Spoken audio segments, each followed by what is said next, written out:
จะโลกาทิปติสหัมปติกันอัญชลีอันทิวรังอายาจะธรรมสันติทัสสัตตาปาราชักขาชาติกาเทเสตุธรรมังอนุกรรมปิมังปะชัง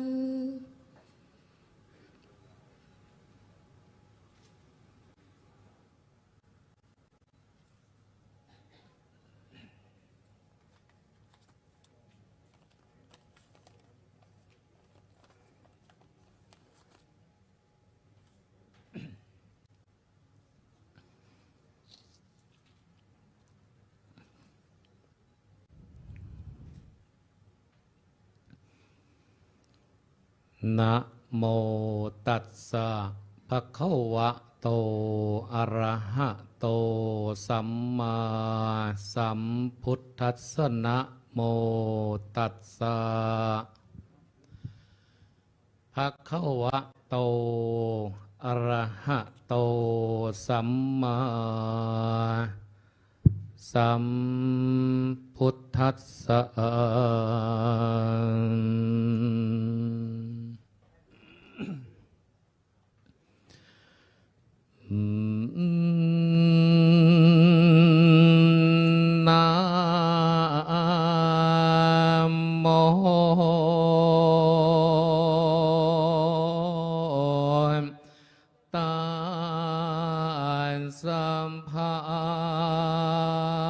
ตัสสะ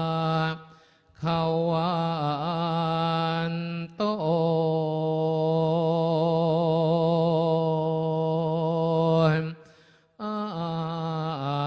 ะระหะโตสัมมา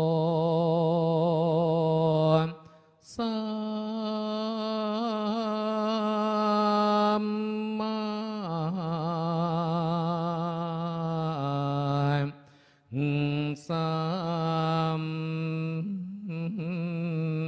ัมพุทธัสสะ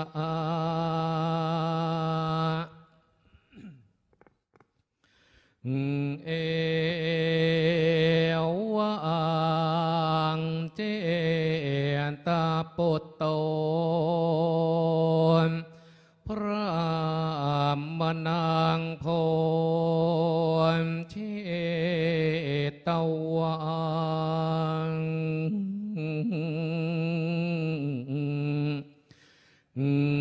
ปาไทยัสสัทธายะตัสสมตุโนนตุมพันเจวะ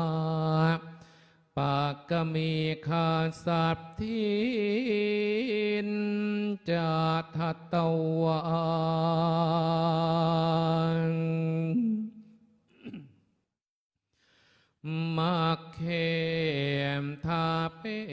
ตวันทักขินาหัตถังอุคิปิตวัง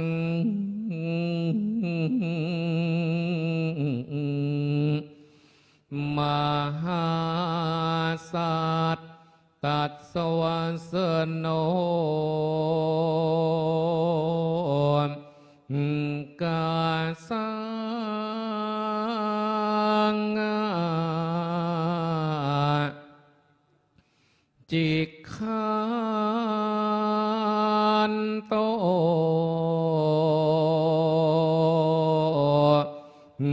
อาหั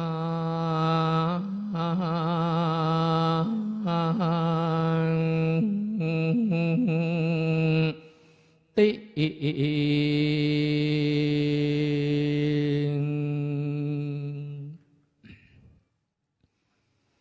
ณ บัดนี้อาตมาภาพจักได้แสดงพระธรรมเทศนา มหาชาติเวสสันดรตอนที่6หรือว่ากันที่6ชื่อว่ากันจุลพลประดับประดาไปด้วยพระคาถา35พระคาถาเนื่องด้วยในพิธีเทศมหาชาติมหาเวสสันดรชาดก4 ภาคเฉลิมพระเกียรติพระบาทสมเด็จพระเจ้าอยู่หัวสมเด็จพระนางเจ้าพระบรมราชินีและสมเด็จพระนางเจ้าสิริกิติ์พระบรมราชินีพระบรมราชชนนีพันปีหลวง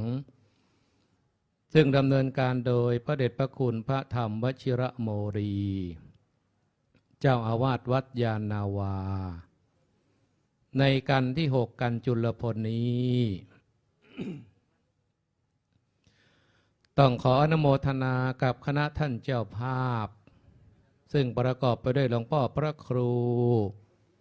ไพบูลย์ศาสนกิจผู้ช่วยเจ้าวาดวัดยานนาวาพระอภัยดีกากฤษดาวุฒิยสยาโนผู้ช่วยเจ้าวาดวัดยานนาวาพระสมุสุรัตน์อภิวรยาโนพระสมุจรัสพงศ์กวิศรยาโนคุณสุจัญญาภาภักพานิชกุลคุณสุชาดาจิราธิวัฒน์คุณวิไรปิ่นชุมพลแสงด็อกเตอร์ศรีนวลคำดีและครอบครัวคุณมายุรีนาวรัตโนภาสคุณเยาวมานวัชระเรืองศรีกลุ่มพนักงานชั้น1อาคารมหาเจษฎาบดินทร์ห้องพระบรมสารีริกธาตุสมาคมส่งเสริมความเจริญของพระพุทธศาสนาคุณบุญญเกียรติโชควัฒนาคุณบุญวิไรจรีชัยโยธินคุณสิทธิโชคธานวาทิกคุณนันทวันเหล่าสินชัยคุณกิรนาเนื่องจำนงคุณสุภาพรอุดชินคุณกฤตินคำแดงคุณภาวิวาลุณีปิยจินดาคุณสุภกรประทีปประเสนคุณสัญชัยจงวิสารคุณบวรรุ่งเรืองนวรัตน์คุณสมจิตครองมงคลกุลคุณปิยะเบญญาสารคุณบุญเสริมวงชาววระวงชาววัดคุณจินวันฮูคุณมานิดาราชวังเมืองคุณวราวุธมันธนะพจนาถคุณกีรภพไพบูลย์คุณวันปลูกสวัสดิ์และคุณพัชรีรินวัฒนาพร้อมด้วยกัลยาณมิตรได้รับเป็นเจ้าภาพกันจุลพลในการนี้ในกันจุลพลนี้ เป็นการที่บรรยายหรือพรรณนาถึงป่าเขาลำนาวไพรเป็นหนทางหรือป่าเล็กๆป่าโปร่งๆที่ตาชูชกจะต้องเดินทางเพื่อไปขอ2 กุมารคือกันหาชารี จะต้องผ่านป่าเล็กๆหรือป่าโปร่งๆตรงนี้ป่าโปร่งๆหรือว่าป่าละเมาะเป็นบรรยากาศที่เท่าชราตาชูชกจะต้องระหกระเหินเดินทางแล้วจะไปพบพรานเจตบุตรซึ่งกษัตริย์เจตราชได้ตั้งไว้ให้เป็นผู้รักษาประตูป่าคือทางที่จะเข้าไปสู่ป่าเขาคิริยวงกฏเพื่อป้องกันมิให้ใครไปรบกวนพระเวสสันดรพระนางมัตสีและจารีกันหาเบื้องหน้าแต่นี้ไปก็จะได้ฉลองศรัทธาเป็นทำนองประจำกันกันจุลพลสืบต่อไป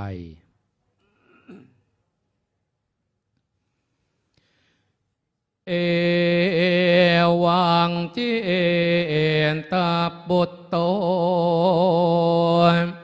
อันวานายนาพันเนจรันเจตบุตรมิขรุทธพรานพรายใจนิกาดกวดเก่งกะขะกะแข่งกำแหงห้าวขาดห้างนอนในพนัสราวอรัญญิกประเทศอันบรมรัญญาเจตราชดำรัสสั่งตั้งไว้ให้ตรวจตระเวนระวังด่านประตูดงแดนพรายสุดตะว่าเมื่อได้สดับคำมูสาเท่าชู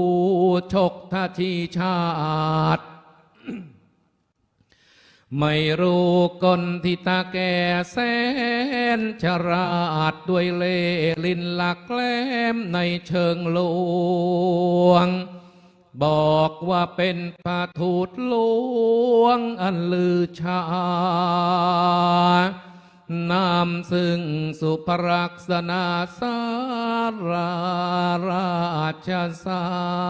รแห่งพระผู้ผ่านพิภพพันสีพีให้ออกมาเชื่อเชิญพญามิงโมรีสีบรมบ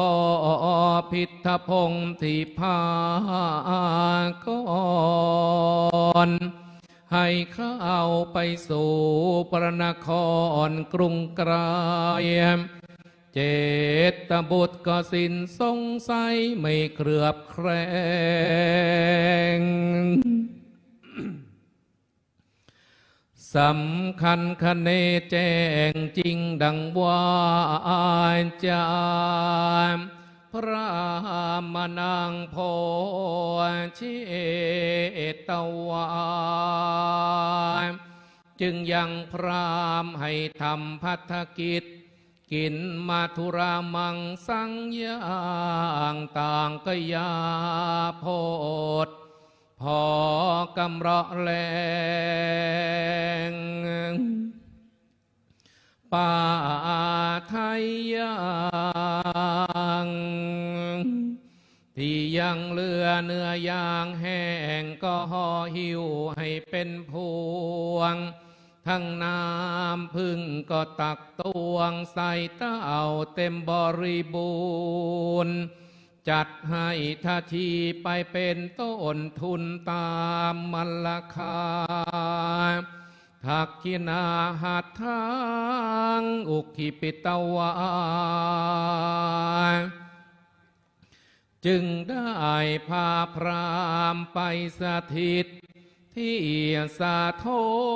นต้นอรัญญวิธีแล้วก็ยกทักษิณาหัตขึ้นชี้มันคาปนาเวทเบื้องจะแนะนำนิเทศทุมาไม้แร่ไพรขาว อันเป็นที่สำนักนาวนอนฤเบศเวสสันดรลาดก็กล่าวเป็นบาทพระคานทานมหาพระเมดวงกระมหาพระพุทธาเท้าผู้ถือสารสมอโสปัปพันโตอันว่าเขาหิมพานต์ภูมิพานัดสัมบานพดพี่สายสูงเสมอเมฆเสโลมอเสรามโยมเพียรละยอมศิราลายและอับดิเลกอลามลุงลาวกับลายลัดตนามันนีแนมนบปังกาวแก้มเกิดกับก่อนพาบ้างก็เรื่องบุตรสยามโมราจรัดจลุนลวงเป็นสีลุงพุ่งพ้นเพียงอัมพลาพื้นภากาศบ้างก็เด่นแดงเป็นแสงดาดดุดดวงป่าพานเพชรป่าพัดซ้อนที่สีแดงก็ซ้อนสอดสลับสับกับสารเส้นมอรังกดผูกกามเกมกับโกเมนมุกดาหาร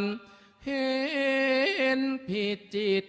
ดังเจียรนายอุไรเรียบ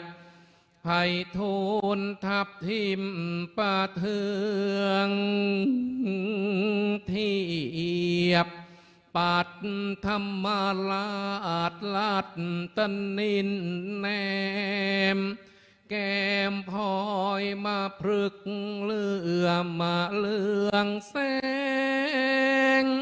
ที่เขียวขาบก็ขาบแข่งขจิตขันใจบางเป็นสีอันชนะชอวิเชียนชายชอดช่วงชัดเจ้าวานแวววาวประดุดดาวปรังกายพฤกพรายพรอยปำพรางพรับเมื่อต้องแสงสุริยามก็ระยับวับวับวับวาบ เป็นวงแวววาววามสว่างตางที่ผุดเพิ่นเป็นแผ่นผ้าผู้ตาเพิงพอกบางแห่งเห็นนี่ก็เงือมงอกเป็นแง่งุมจังโงกจังงานง่ายล่างเหล่าก็ทลายละลานสัมบานปินหินเห็นกระเด็นดอกเหมือนบุคคลมาเข็นคอละล้อลอนให้ลอลอยเป็นลอยลาวลานละคายควรจะพิศวงที่เวิงวุ้งชาวากวงเวียนสรายไตรตรวยโหยหุบคู่หาเหวเห็นเป็นปล่องเปลวโปร่งปลอดตลอดและละลิบละลานตาง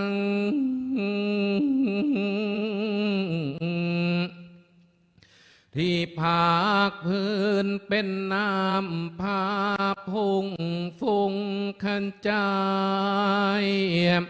เป็นสายโปรยโดด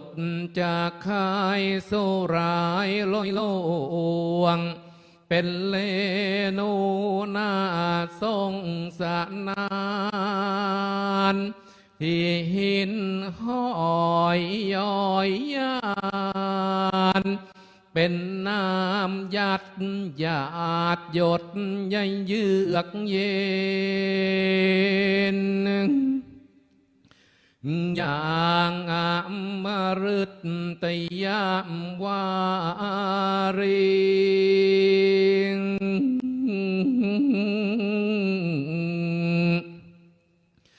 ในท้องทำนานเป็นแทนที่ระโหทานการจะนางแก้วเกตเปล่งกอบการเป็นลานลานล้วนมโนศิลาราชยอมเป็นที่อาศัยแห่งไกรสรสีหลาดเลิงแรงแสนสนุกทุกหนแห่งห้องเฮมาฮิราลัตตนาไพโลดเป็นเทียพิรมปราโมทอามารัมพิมานมารุมคณานิกรปีศาจสิงทุกมิ่งไม้บรรดามีนายคิรีประเทศพิเศษทรงทศเสาวคนขันทางขันจรขันใจฟูงจะรงใจเป็นอาจีนขันธรรมาทโนจึงเรียกนามชื่อสิมครินขันธรรมา ถบันพดเหตุปรากฏกอบด้วยไม้หอม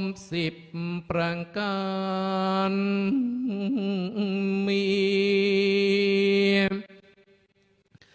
เชิญทาเชียจงคันไลเรียบระเบียบไม้ลำมอมุงพิมุกขมาศไม้ยำเมอเมินโดยทิศอุดรเดินข้างเชียงเหนือสำเนียกปายนา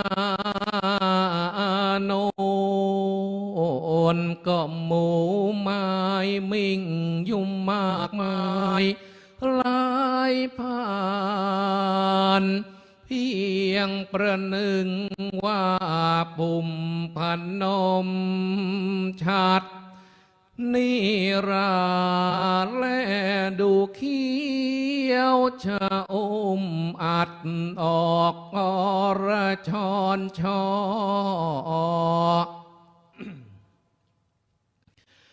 พังกาเกิดคุกกิ่ง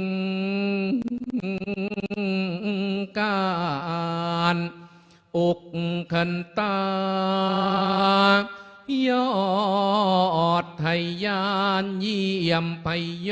มยางพยับเมฆมาฮึมาอันชนะปับพันตาตรามหนึ่งวันเนินพนมนินอันชนะสี่คลินลายเรียงลันดับดงดูสลางทวัดสกันนาโนนก็พึกหูกว้างอย่างยุ่งไปยอมยายสัพพศึกซากโศกไสมาสร้างศาสตร์เสียดสนสะพราง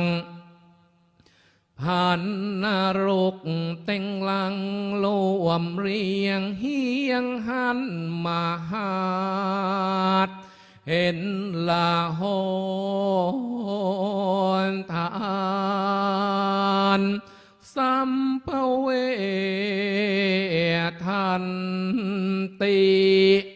ครานต้องพยุงลำเพยพานลำพายพัดพานนาพฤกก็พร้อมกันกวายกวัดสมบัติโบ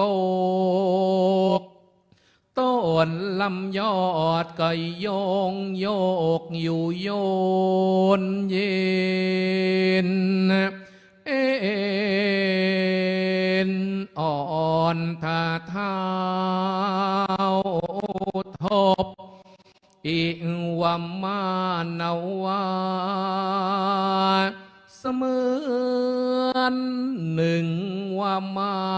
นบหนุ่มน้อยที่น่านวลไม่เคยควรดื่มสุราเค็มคราวเดียวก็เสียวสารสินสมปะลื่นดีจะดำรงทรงซึ่งอินทรีย์บำมีได้ด้วยกำลังมาโอมปริมทุมามปริยาเยสุบนยอดไม้นั้นเล่าก็เราเองไปด้วย สียงสกุลคณานิกรกรอบเพียบพร้องกับกิ่งพฤกนาพึ่งฟ้า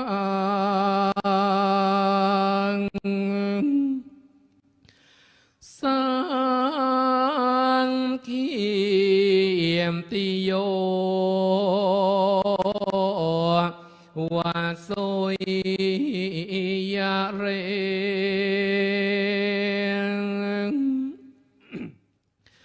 ราเรี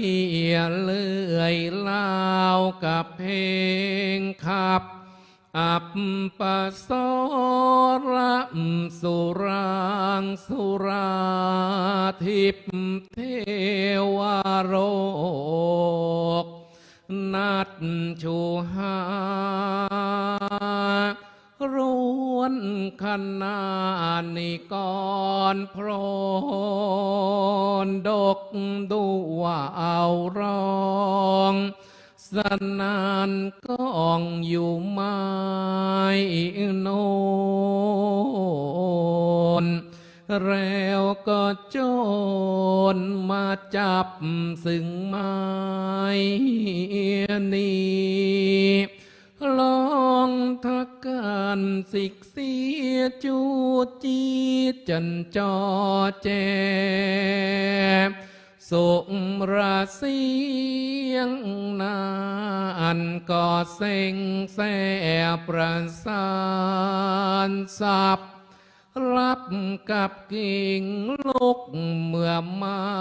รุดตะลำเพยละมยานตีดวงกะลำทันชี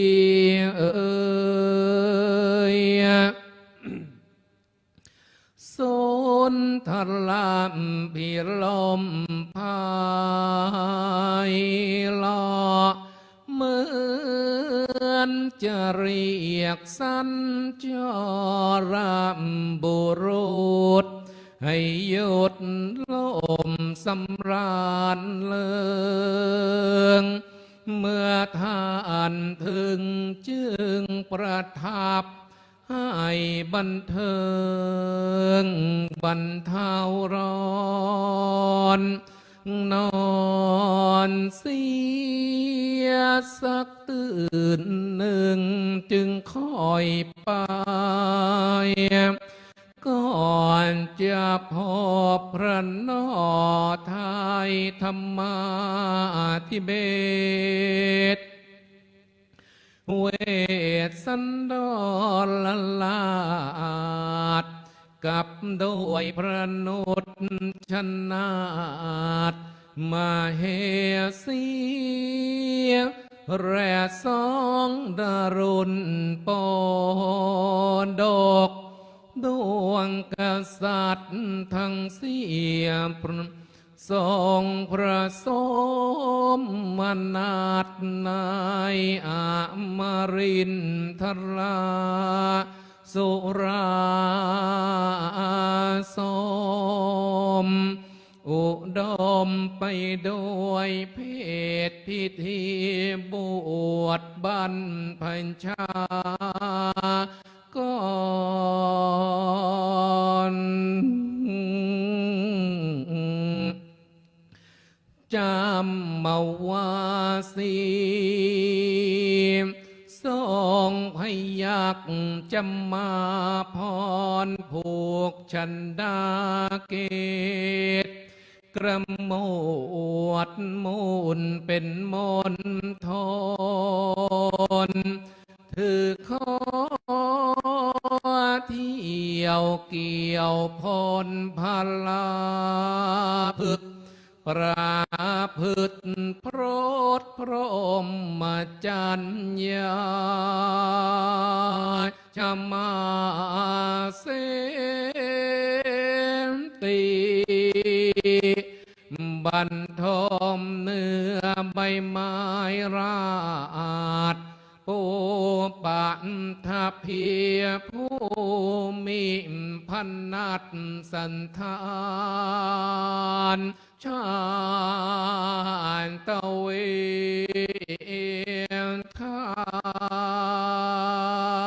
งตั้งวิธีกองกูลกระทำนมัสการไม่ขาดวันสำคัญว่าอริยธงชัยชายจีวรแห่งปาปัจเจกโพที่แต่ก่อนนั้นแล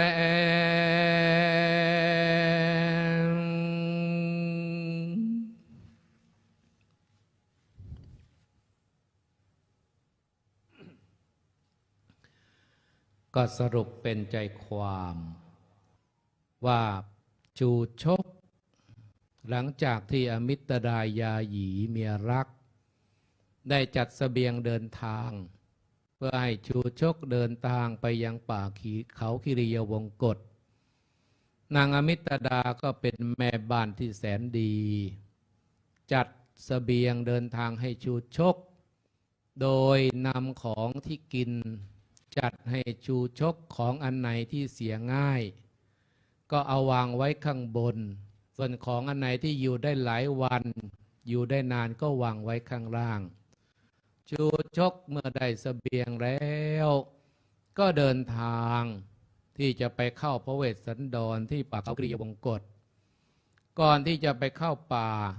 จะเจอประตูป่าก็จะเจอพรานเจตบุตรซึ่งเป็นคนเฝ้าประตูป้องกันมิให้ใครไปรบกวนชูชกพอเจอพรานเจตบุตรพรานเจตบุตรนี่เลี้ยงหมาไว้ก็สมัยนี้ก็เรียกว่าอเมริกันพิทบูนะโยมนะดุเลี้ยงไว้หลายตัวเจอชูชกปุ๊บก็ปล่อยให้หมาร่าเนื้อให้กัดชูชกเสียให้ตายเท่าชราร่างร้ายก็ปีนไต่ขึ้นบนต้นไม้พร้อมกล่าวกันโชคพรานเจตบุตรเอาอำนาจวาสนาคนเมืองไปข่มขู่พรานเจตบุตรว่าเรานี่นะมิใช่คนจรคนจนดั้นด้นมาแต่ว่าเราเป็นราชทูตหลวงกระทรวงใหญ่สมัยนี้ก็เรียกว่ากระทรวงการต่างประเทศเราเป็นราชทูตกระทรวงใหญ่จากศรีพีนครมานี่มิได้จรมาแต่มาเพื่ออัญเชิญพระเวสสันดรให้กลับไปครองพระนครศรีพีพรานเจตบุตรเป็นคนป่าคนนาคนทุ่งเจอคนเมืองมาจากเรียกว่าเมืองกริงครัตหรือตาชูชกหลอกเขาให้ก็หลงเชื่อชูชกก็ชูกระบอกไม้ไผ่ว่านี่แหละเป็นราชทูตหลวงจากนครศรีพีพระเจ้ากรุงสนชัยมอบให้มาเป็นทูตเชิญพระเวสสันดรกลับไปครองพระนครศรีพีพรานเจตบุตรก็หลงเชื่อได้ต้อนรับตาชูชกอย่างดีในการจุลพลนี้ญาติโยมชูชกเป็นคนฉลาดรู้จักมีไหวพริบเอาตัวรอดหลอกพานว่าเป็นทูตใหญ่กระทรวงใหญ่จากศรีพีนครตอนนี้โยมก็สังเกตว่าญาติชูชกก็มีเยอะโทรหาเราแทบทุกวันโยมบางคนก็บอกว่าเป็นญาติบางคนก็บอกว่าจากสัมภากรบางคนก็บอกว่าจากไปรษณีย์คนเฒ่าคนแก่บางทีก็เหมือนพรานเจตบุตรนะโยมนะไม่ได้มีไลน์ไม่ได้ดู YouTube ไม่ได้ดูข่าวสารหลงเชื่อโอนเงินให้ญาติชูชกเป็นล้านก็หมดล้านบางคนหมดตัวก็มีโยม ฉะนั้นเรานิดต้องระวังญาติชูชกไว้หน่อยนะโยมนะรับโทรศัพท์อย่าคุยซุ่มสี่ซุ่มห้าแม้กระทั่งพระสงฆ์ก็ไม่เว้นโยมนะฉะนั้นเราต้องระวังตัวในการจุลพลนี้ชูชกหลอกพรานว่าเป็นทูตส่วนในการมหาพลชูชกจะหลอกพระฤาษีว่าเป็นอะไรโยมก็รอฟังกันต่อไป อย่างทั้งอันว่าอัดอันใดยังไม่ได้แจ้งปรากฏจุนนิยาปะเทนายจุนนิยบทประชาภาคภายรางตั้งอัดทั้งอันว่าสมเด็จพระบรมโลกนาถศาสดาจารย์เมื่อจะโปรดประทานอัตนั้นให้แจ้งจึงตรัสว่าภิกขเวดูกราสงฆ์ผู้กลัวภัยในวัฏสงสารพระมนาพันธุอันว่าเถ่าผู้เป็นเผ่าพาราทวายชาโคตที่ชงขวิสายสุตตวาเมื่อได้สดับสุนทรคดีสิ้นเสร็จสุดอันว่านายพรานเจตบุตรบอกแจ้งจ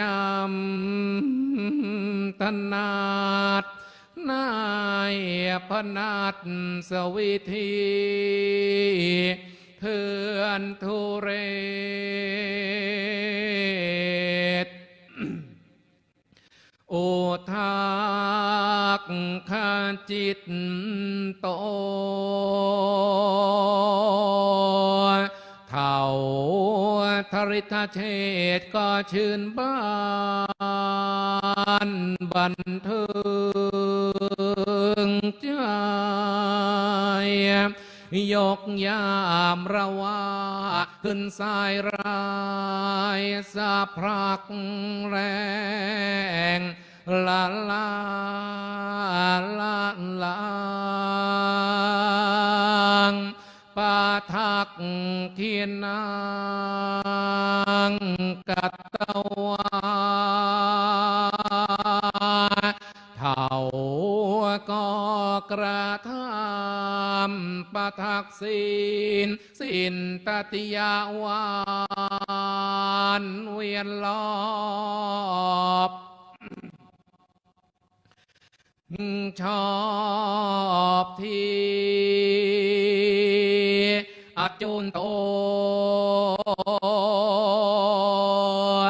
อันว่าพระจุตฤาษีผู้สร้างพจน์ยัตถามปาเทเสสามเรตอิริยาบทบำเพ็ญโพนเพิ่มประนวดนายพระเทศนาทีได้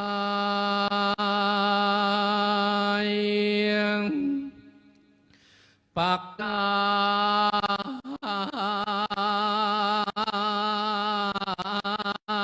มีเท่า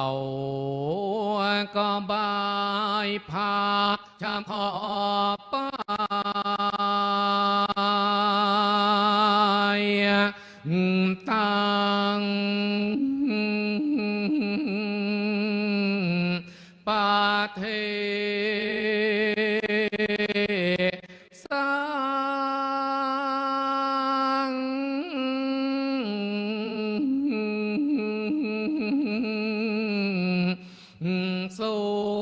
ประเทศที่นานแล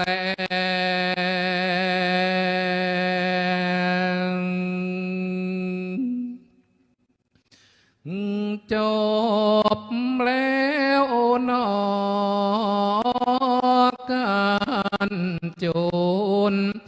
พระพรเทศมาจนจบเทศมาจนครบ35คาถาพระเวทสันดรต้อนจากเมืองมาเจตราชาก็ปราดธนาดีสงเจตบุตรมีคารุตพรานพรายดูแลใส่ใจในเถื่อนวิธีอย่าให้ใครไปกวนใจโยคีนายว่านารีที่บำเพ็ญเพียรเจตตาบุตรพรานผู้ชำนาญป่าสัตว์หลายนานาปราบมาจนเฮียนวิชาอื่นได้แก่ไม่ได้เรียนไม่เคยแวะเวียนเข้าอยู่ในวังเฝ้าประตูป่าเขตพันนาเวทเจตรัสประเทศตามที่เจ้าสั่งต่อมาชูชกยาจกชื่อดังเข้าป่าด้วยหวังจะขอสองกุมารสุนัขไล่ล่าตาเท้าลามกตัวก็สานงานงกดูหน้าสงสารแกรีบวิ่งหนีตรีตาลานในเท้าสาทานสมสารนี้ตายแกขึ้นต้นไม้สัตว์หลายไรฟาดผลจากวิบัติ สุนัขทั้งหลายรำพีรำผ่านเสกสารบรรยายถึงน้ำพระทัยพระเวทสันดรตาพานมาถึงจึงโกงหน้าไม้เท้าจันไลบอกให้ช้าก่อนข้าเป็นทูตมาจากมหานครมิใช่คนจรคนจนเข็นใจมันใช้คารมทั้งคมมาทั้งปลอบมาตะพานรีบมอบตอบรับกราบไหวเชื่อคำสาปรับรับชูชกไปเรียงดูอยู่ในบ้านของตน ครั้นพอรุ่งสางบอกทางวิธีให้เท่าการีทั่วทุกแห่งหนแล้วส่งตาเท่าเจ้าเรศเจ้ากลให้จรดลดันดนมันคาโอ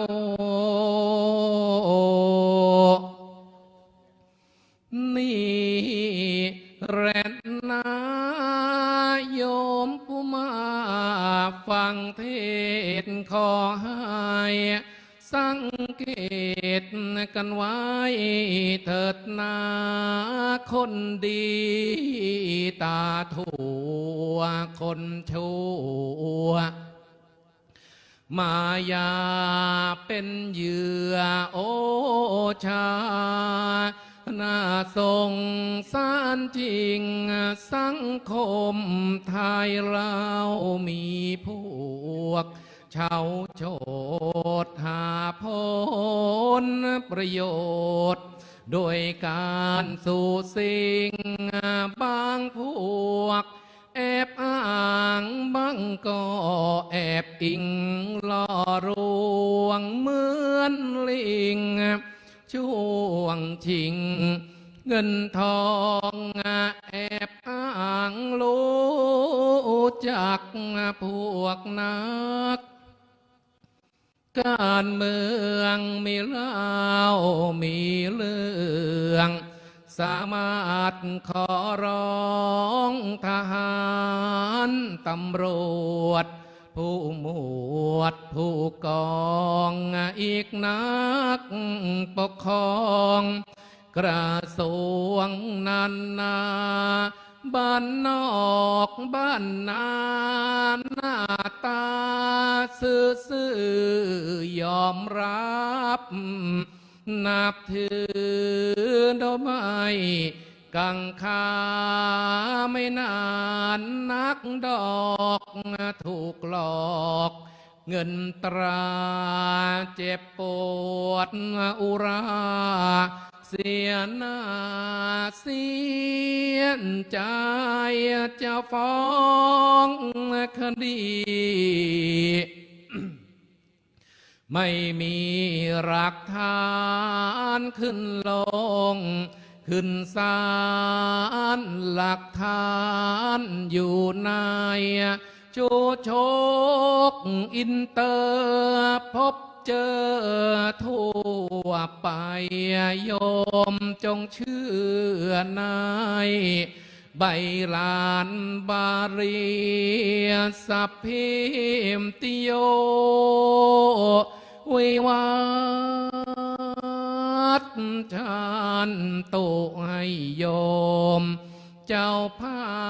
พบรรลุสิ่งพึงประสงค์เหมือนดังจันเพนเด่นดวงเต็มวงเหมือนน้ำเปี่ยมทรงสองฝั่งคงคาเหมือนแก้วมณีที่เนรามิตบานดาลศักดิ์สิทธิ์สมปรารถนา